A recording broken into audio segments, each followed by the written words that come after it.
What's going on, guys? I'm Pete, and this is Retro Game Attic. So if you're of a certain age, you remember back in the day when computer labs in schools were kind of a big deal. And one game in particular I feel was a staple in a lot of labs and taught us all something very valuable. Mario Teaches Typing. Now I owe a lot to that game because it actually did make me pretty proficient at typing, and I still use that skill up until today. So I haven't played the game in many years, so I headed on over to Macintosh repository, downloaded the file, fired up my iMac G3, and gave it a whirl. So without further ado, let's get into it.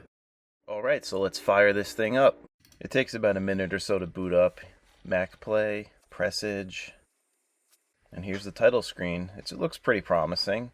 The character models are a little weird, but overall it's not bad. I mean, it's made by Interplay, so it's no like fly-by-night company.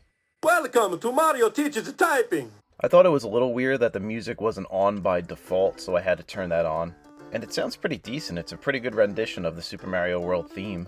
In here we can load the student. I already have myself in there. In here you can edit the student information, so you can do your goal words per minute. 10 is the default, and I think 30 is intermediate, and 50 is the best. I'm not sure. And you have the 3 characters to choose from. You have Mario, Luigi, and Princess Peach. They all look kind of a little weird and jank, but I mean, they're decent representations, I guess. And here's the first level. I mean, it looks okay. It's not bad. I mean, it brings back a ton of memories, because when I was a kid, I used to play this a ton. And don't judge me too much, I'm sucking pretty bad, even though it is home row. It probably has a little bit to do with the keyboard itself. This old iMac G3 keyboard is a little jank and just crusty, but at the same time, I'm not too good myself. The Koopa Troopers look kind of weird. They just look like turtles. And Princess Peach herself, I mean, the animation's pretty good. I mean, I'm going at a decent speed here, even though I'm making a good amount of errors. Overall, I mean, for Nintendo not really making this and Interplay handling all the art style, and I'm sure there was just like a sheet and directions as to what they had to follow, but other than that, it looks pretty good. It plays as you would think. You're just literally typing a key. Man, this brings back so many memories. And the music sounds decent, even though it's just a short loop and it repeats, but it sounds pretty good. I mean, color me impressed. And as you can see, I'm ramping up the errors a little bit here, and I'm only at 19 words per minute, which is pretty sad because I type a lot. The blocks themselves appear to be a little more reminiscent of the original Mario Brothers. It's definitely nitpicking, but I think it would have been a nicer touch if there were question mark blocks that you were busting up rather than just the blocks that you were walking on. And other than that, in this mode, I mean, it's pretty self-explanatory. Alright, so I hit the 2-minute lesson time, and I actually did better than I thought I would. Only 19 errors, 19 words per minute, and the goal was 30, so I did fall short there. But I did have a 92% accuracy, so that's something. And I guess we'll try out the second level, which is an underwater level. So this one's a little bit harder. It is the intermediate mode. The swimming animation on Peach is pretty jank, and is that supposed to be blooper? I guess it is. It's not too apparent, but I think it is. I mean, it's kind of what you expect for an early 90s computer game. It's not really like groundbreaking or anything, but it gets the job done. I mean, if you were to look at this and only see the octopus and just the background, I wouldn't even think this is a Mario game, or Mario property for that matter. So I assume that's a big cheap. It actually looks pretty menacing and more brutal than the original one, so that's pretty cool. And the sound effect is hilarious, that chomping sound.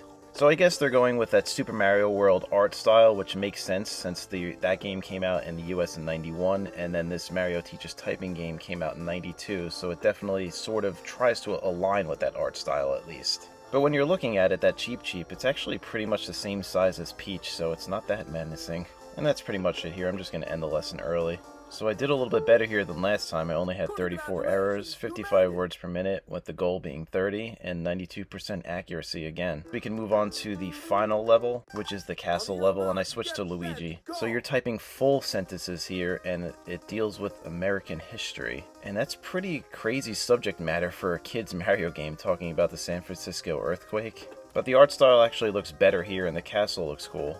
So the thwomps in this level actually look more like the Super Mario 3 ones, with that blue in the middle of them. I know the Super Mario World ones were completely gray and looked a little meaner. And Luigi's definitely weird looking with those eyes. But this is pretty much all it right here. It's a static screen. You're typing quickly or as quickly as you can to go past those thwomps. There's not much challenge. Then he progresses through that weird looking pipe and then jumps into sand. And then with that second part, I didn't go through it, but it's talking about the Hiroshima and Nagasaki bombing. So it's definitely heavy stuff for a kid's Mario game. And I did decent in this round too, even though I ended early.